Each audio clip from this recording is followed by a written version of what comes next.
रोज का रेंट 56 लाख रुपए और महीने का नेट प्रॉफिट 4 करोड़ रुपए। यह है तेजगाम एक्सप्रेस की चलने वाली प्राइवेट कॉन्ट्रैक्टर की असली कमाई, जो सरकारी डिपार्टमेंट को धोखे में रखकर चलाया जा रहा है। क्या आपको लगता है कि ट्रेन प्राइवेट कॉन्ट्रैक्टर के हवाले करने से मुसाफिर का फायदा हुआ है?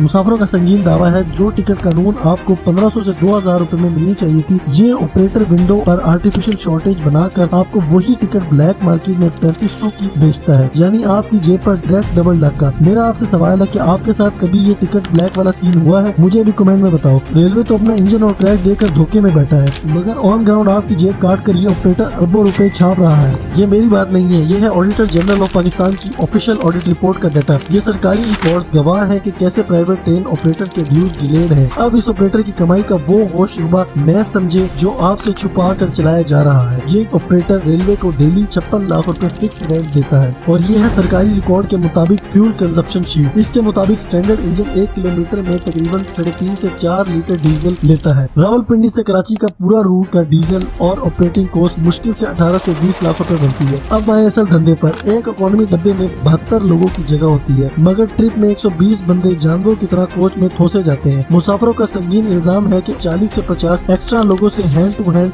बिना किसी सरकारी स्लिप के डायरेक्ट कैश बटोरा जाता है। टिकट सेल्स और ओवरलोडिंग के इन पब्लिक एलिगेशंस को अगर जोड़ें तो ये ऑपरेटर एक सिंगल फेरी से 70 से 75 लाख रुपए का टर्नओवर खड़ा करता है। सारी ऑपरेटिंग कॉस्ट निकालकर डाटा के मुताबिक ये प्राइवेट ऑपरेटर हर महीने 3 से 4 करोड़ रुपए डायरेक्ट नेट प्रॉफिट अपनी जेब में डाल रहा है। मुझे कमेंट में बताएं कि 4 करोड़ रुपए कमाने वाली कंपनी मुसाफिरों को जमीन पर सुलाना चाहिए। रेलवे को कब तक अंधेरे में रखा जाएगा? पैसा अरबों में है मगर आपकी सेफ्टी जीरो। गूगल पर मौजूद डाटा और पाकिस्तान रेलवे की अपनी ऑफिशियल इंक्वायरी रिपोर्ट उठाकर देख ले। 2019 इंफो। रहीम खान के पास तेजगाम में आग लगी जहां 75 जिंदगियां जाया हुई। पहले कहा गया सिलेंडर फटा, मगर ऑफिशियल इंक्वायरी रिपोर्ट्स ने साफ बता दिया कि ये ट्रेन की इलेक्ट्रिक वायरिंग में शॉर्ट सर्किट की वजह से हुआ था, यानी ऑपरेटर की तरफ से संगीन मेंटेनेंस नहीं हुई। आज से पैसा डबल लिए गए मगर बदले में आपको क्या दिया गया? सिर्फ और सिर्फ खतरा। अभी हाल में 24 मार्च 2026 की रात को लोधरा के आदम वहाँ स्टेशन के पास तेजगाम एक्सप्रेस की 7 बोगी डीरेल हुई। ऑफिशियल इंक्वायरी रिपोर्ट के मुताबिक वजह क्या थी? कपलर ब्रोकन, यानी डब्बों को जोड़ने वाली हुक बीच रास्ते में टूट गई और ट्रेन 2 हिस्सों में बट गई। पैसा कमाने के चक्कर में ट्रेन को बिना मुकम्मल टेक्निकल इंस्पेक्शन के दोबारा दौड़ा दिया जाता है। बिजनेस और प्रीमियम एसी के नाम पर 9000 से 11000 रुपए बटोरने के बाद रिपब्लिक फीडबैक कहता है कि एसी घंटों बंद रहता है और घटिया खाना दिया जाता है। आपका पैसा कॉन्ट्रैक्टर की जेब में है और आपकी जिंदगी मौत के मुंह में। आप में से कितने लोगों का एसी ट्रेन में बंद हुआ है? आपके कमेंट नीचे कमेंट में नजर आने चाहिए। हम इन सारे संगीन पब्लिक एलिगेशंस मार्च 2026 की डीरेलमेंट रिपोर्ट और कमर्शियल ऑपरेशनल फ्लॉज के हवाले से एनसीएस मैनेजमेंट को उनके ऑफिशियल पोर्टल पर ईमेल भेजकर उनका स्टांस मांगा है। अगर आप चाहते हैं कि महंगे किराए फौरन सस्ते हो, टिकट ब्लैक मार्केट का हमेशा के लिए खत्म हो और आपको इज्जत का सफर मिले, तो अब चुप बैठना छोड़ो। मुझे अभी नीचे कमेंट सेक्शन में बताओ, क्या इस प्राइवेट कॉन्ट्रैक्टर का लाइसेंस कैंसिल करके किराए सस्ते होने चाहिए या नहीं? अगली वीडियो में हम खोलेंगे लाहौर टू मुल्तान रूट पर चलने वाली एक और प्राइवेट ट्रेन का कच्चा चिट्ठा। अगले हफ्ते तक का इंतजार करो। वीडियो को शेयर कर फर्ज निभाओ और निजाम को हिला दो।